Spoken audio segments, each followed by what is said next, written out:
প্রতিদিনের মতো দুপুরের রান্নাবান্না নিয়ে হাজির হয়েছে। হ্যালো এভরিওয়ান, আসসালামু আলাইকুম। আবারও নতুন একটা ভিডিওতে সবাইকে ওয়েলকাম করছি। এটা ছিল গত দিনের শুক্রবারের আয়োজন।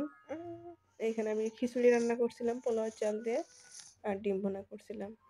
তো আমি এখানে খিচুড়ির জন্য পোলাওয়ের চাল নিয়েছি আধা কাপ, আর মসুরের ডাল নিয়েছি আধা কাপের একটু কম। আর এখানে বেশ কিছুটা পেঁয়াজ কুচি করে রেখেছি, ডিম ভুনা করব আর খিচুড়ি রান্নার জন্য আর কি। তো এখানে আমি হাতে মেখে খিচুড়িটা রান্না করব। তার জন্য আমি পেঁয়াজটা প্রথমে দিয়ে দিয়েছি, তারপরে মরিচ কুচি আর রসুন কুচি করে দিইনি, মোটা মোটা কোয়া ছিল তো আমি খণ্ড করে দিয়েছি মাঝখান থেকে। তারপরে 3-4টে এলাচ আর দারচিনি দিয়ে এখন জিরা দিয়ে দিব। আমি এখানে বাটা জিরা ইউজ করব না, জিরাটা দিয়ে এখন গুঁড়া মশলাগুলো দিয়ে দিব।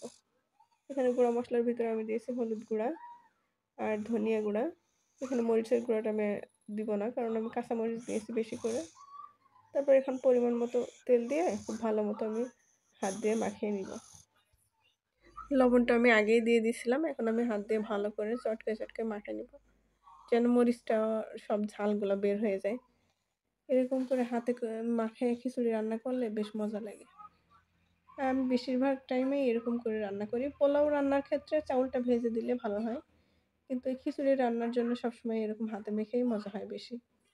তারপরে এখানে আমি আদা বাটা দিয়ে দিব। এখন গরম পানি দিয়ে দিয়েছি, দিয়ে এখন রাইস কুকারেই বসাই দেবো। খিচুড়ি রাইস কুকারে বেশি ভালো হয়, ঝামেলা হয় না। তো তারপরে এদিকে আমি খিচুড়িটা বসাই দিয়ে ডিমটা ভুনা করে নেব। ডিম ভুনা আমি ডিমটা আগে সিদ্ধ করে ছিলে রেখেছিলাম, এখন ডিমটা ভেজে নিব। ডিমটা একটু লাল লাল করে ভেজে নিব।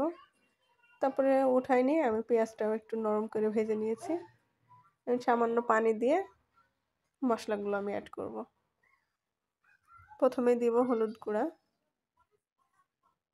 আসলে খিচুড়ির জন্য ডিম ভুনা করলে একটু ঝোলটা কম করতে হয়, আর এই পেঁয়াজ বেশি দিলে ঝোলটা ঘন হয়, খেতে ভালো লাগে।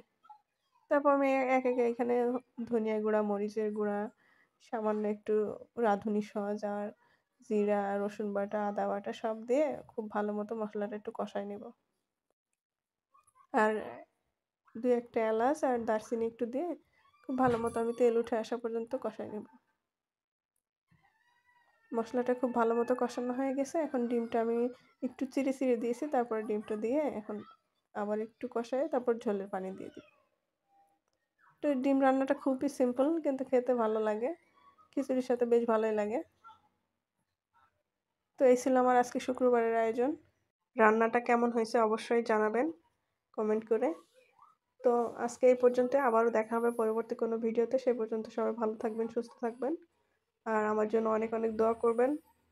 এখানে বিদায় নিচ্ছি। আল্লাহ হাফেজ।